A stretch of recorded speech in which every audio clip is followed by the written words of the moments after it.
Good morning प्यारे बच्चों। आज हम व्याकरण में हिंदी व्याकरण में वर्ण विचार व्याकरण का प्रथम विभाग वर्ण विचार पढ़ेंगे। तो वर्ण किसे कहते हैं, वर्ण कैसे उत्पत्ति होती है, वर्ण के क्या क्या भेद हैं, तो इसके बारे में हम चर्चा करेंगे। तो सबसे पहले हम वर्ण के बारे में पढ़ते हैं। तो वर्ण अर्थात ध्वनि, भाषा की सबसे छोटी ध्वनि इकाई को वर्ण कहते हैं, जिसके पुनः टुकड़े नहीं किए जा सकते। ठीक है, जैसे राम खाना खाता है तो इसमें कई सारे शब्द हैं।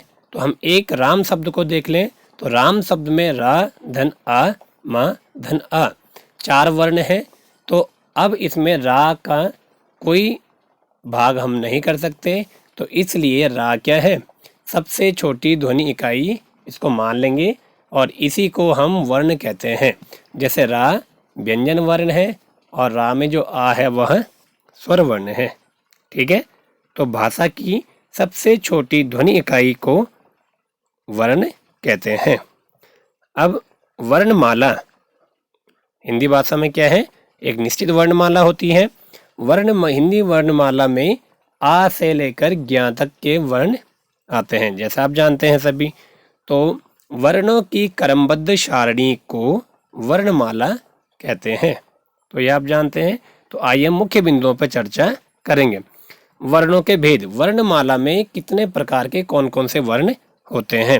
तो वर्णमाला में जैसे आपको ज्ञात है, स्वर, व्यंजन एवं अयोगवाह आदि या संयुक्त व्यंजन, इन सभी को रखा जाता है।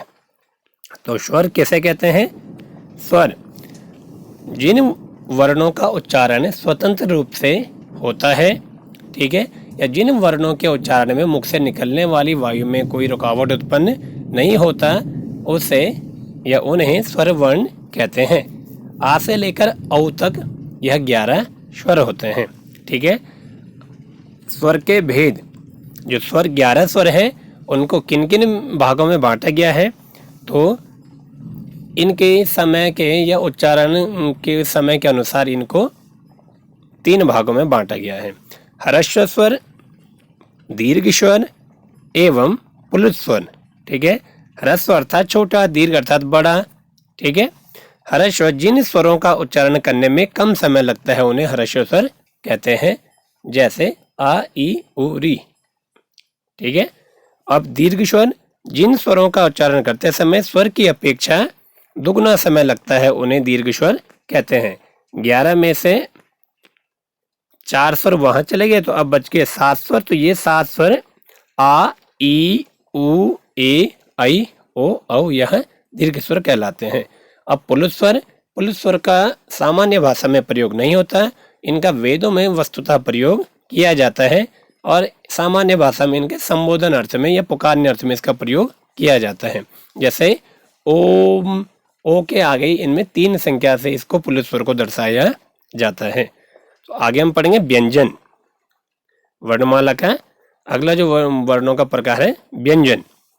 जिन वर्णों का उच्चारण करते समय मुख से वायु रुकावट के साथ बाहर आती है तो उन्हें व्यंजन वर्ण कहते हैं।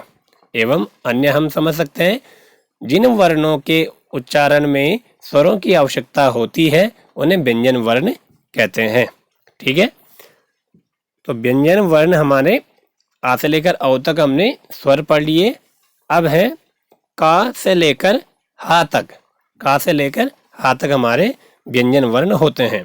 ठीक है, तो ये वर्गों में बंटे होते हैं, जैसे का वर्ग, चा वर्ग, ठा वर्ग, ता वर्ग, पा वर्ग, अंतस्थ एवं ऊष्म। तो इनके बारे में भी हम आगे जानकारी लेंगे। अब उच्चारण की दृष्टि से वर्णों का वर्गीकरण। अभी तो हमने ये पढ़ा था कैसे स्वर और कैसे व्यंजन है। अब है उच्चारण, बोलने की कैसे उसका उच्चारण कहाँ से हो रहा है, कौन से स्थान से हो रहा है, इसके हिसाब से वर्णों का किस प्रकार हम वर्गीकरण कर सकते हैं। तो स्वर एवं व्यंजन, ये तालिका आपको दिख रही है। अगले जो है स्थान, अगले हैं वर्ण, क्या वर्ण इन्हें कहते हैं। तो स्वर आपको दिख रहे हैं 11 स्वर हैं और ये व्यंजन, इसमें व्यंजन है बीच में और ये स्थान है।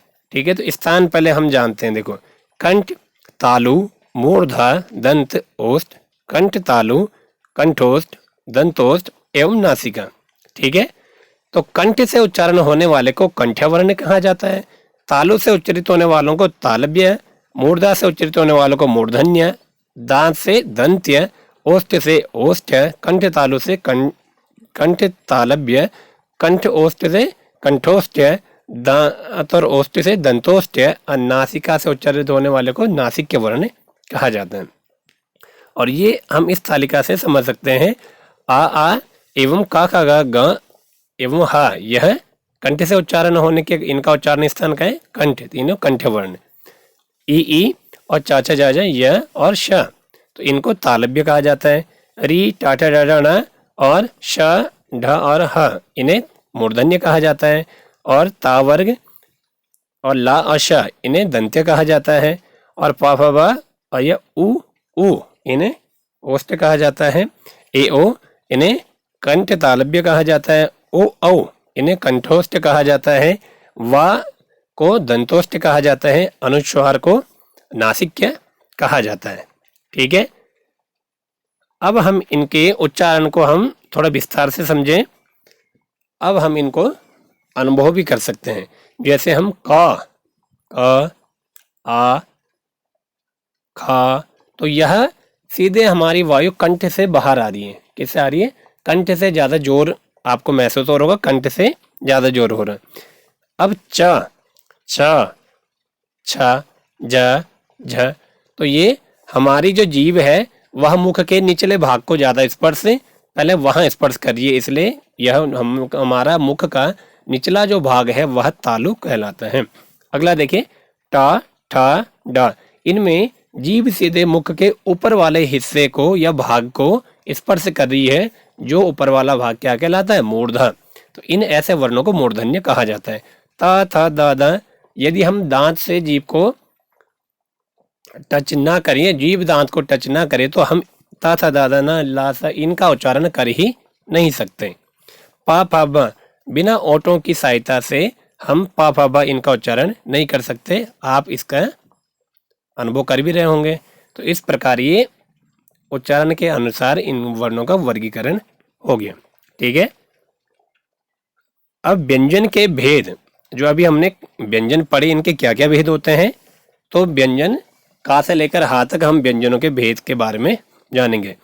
स्पर्श व्यंजन, जिन व्यंजनों के उच्चारण करते समय जीभ मुख के किसी भाग विशेष को स्पर्श करती है, उन्हें स्पर्श व्यंजन कहते हैं। ठीक है, और इनकी संख्या मुख्यतः 25 होती है। कितनी? 25।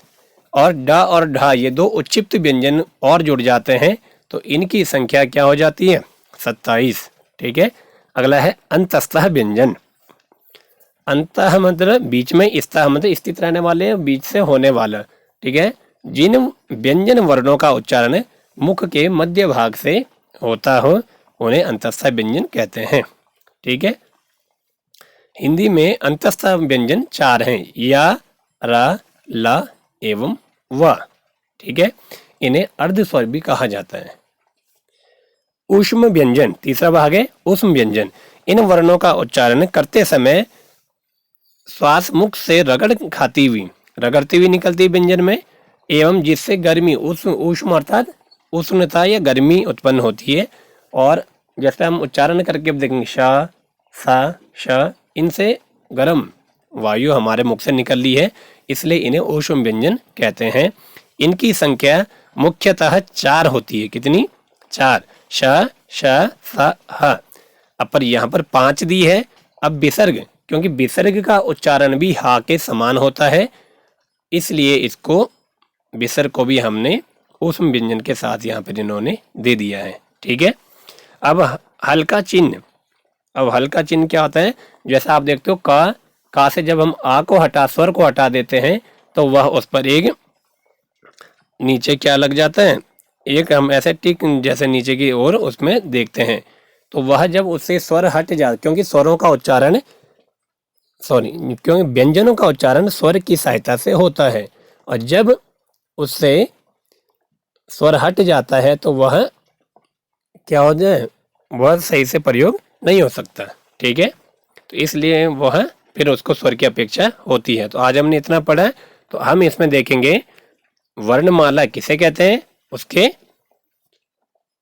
उदाहरण सहित वर्ण किसे कहते हैं उसके उदाहरण सहित कर लेंगे, एवं स्वरों का विभाजन किस प्रकार होता है उसको हम ये 2 प्रश्न अपनी उत्तर पुस्तिका में करेंगे। धन्यवाद।